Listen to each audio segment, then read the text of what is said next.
नमस्कार, मैं doctor Neelu अविघ्न dental and health care centre Dehradun से। आज मैं एक बहुत ही इंटरेस्टिंग आपको कहानी सुनाती हूँ एक पेशेंट की।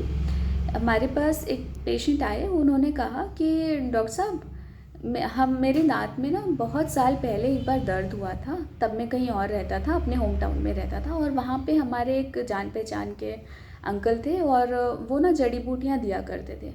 तो दांत में जब दर्द हुआ, मैं भी उनके पास गया कि दांत में बहुत दर्द है, इसका कोई इलाज कर दीजिए। उन्होंने मुझे एक जड़ी बूटी दी और कहा इसको गले में बांध लो, इससे दर्द ठीक हो जाएगा।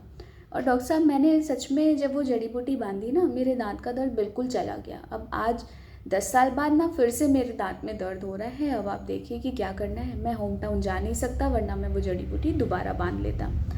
तो मैंने उनका दांत देखा और दांत की जो कंडीशन थी वो ऐसी थी कि हमारे पास निकालने के अलावा कोई और उसका उपचार नहीं बचा था।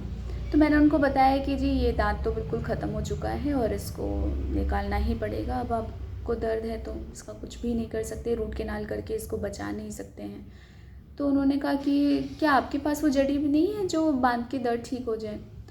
तो देखिए, जड़ी बूटी तो मेरे पास अवेलेबल नहीं है ऑब्वियसली, तो मैं उनको नहीं दे सकती थी। लेकिन मेरा एक सवाल है आपसे कि मान लीजिए आपके दांत में दर्द हुआ और आपने किसी भी पद्धति का ट्रीटमेंट लिया, चाहे आपने जड़ी बूटी बांधी, चाहे आपने नमक पानी के कुल्ले किए, चाहे उस टाइम पे आपने कोई एलोपैथिक एंटीबायोटिक पेन किलर का कोर्स करके वो दर्द ठीक कर लिया, और फिर आपको उस दांत में कोई दर्द नहीं है, और 10 साल बाद आपको पता चलता है कि अरे यहाँ पे दोबारा से दर्द हो रहा है, लेकिन अब आपको ये पता है कि इस दांत में निकालने के अलावा अब कोई उपचार नहीं बचा है।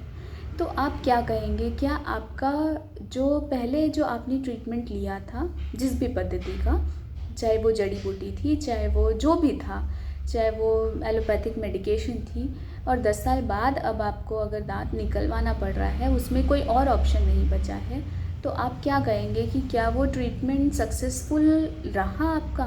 क्या उस समय ऐसा कर लेना ठीक था, या उस समय ही आपने उस दांत को बचाने के कोई और तरीके ढूंढे होते, सिर्फ दर्द कम करने पे फोकस ना किया होता, उस दांत के लिए थोड़ा और सोचते कि इसमें क्या मसाला भर सकता है, या इसमें क्या रूट केनाल हो सकता है? क्या ऐसा कोई उपाय आपको सोचना चाहिए था या नहीं? ये आप कमेंट करके मुझे बताएंगे। धन्यवाद।